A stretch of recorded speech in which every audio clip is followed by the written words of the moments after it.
Alright guys, today we are going to be doing a video on my forge setup. So let me start over here. So I've got a propane tank. You can actually fill up the little cylinders straight off the tank.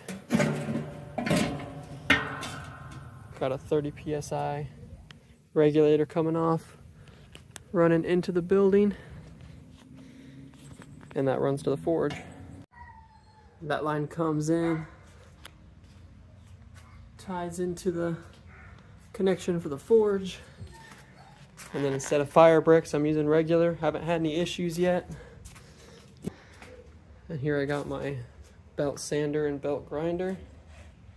I love this thing. I 100% recommend it. I thought about getting the cheaper one on Amazon, but decided to kind of upgrade and get something that'll last me a couple years, and I'm looking forward to getting some good use out of it.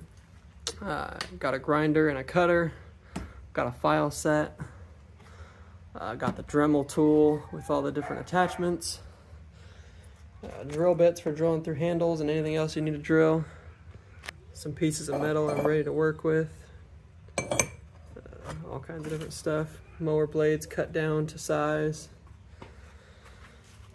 and again cutting attachments for the grinder, more Dremel attachments, miscellaneous tools and silicone I've used.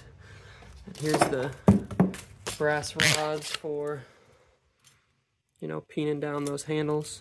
So anyway, it's coming together. Here's some different woods. We got some walnut, cherry, I believe, some different miscellaneous ones in there. So I'm excited to use those when I'm actually running the forge. The only place I notice it getting a little too hot is right about here. And just to protect this, I go ahead and throw that board up just like that. And that keeps the heat off of this, so I can still use it and don't have any damage. Haven't had any case of that getting too hot yet. So here's a little table I built, just kind of actually attached it to the wall back there.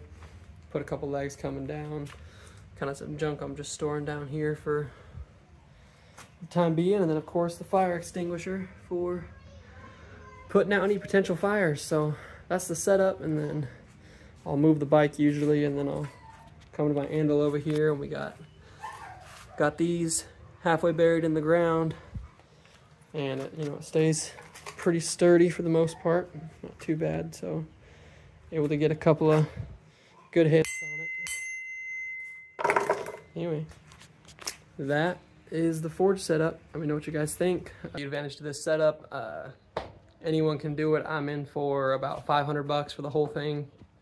So just to get started making knives and being able to crank them out pretty efficiently, I'd say that's a pretty good deal. So let me know what you think.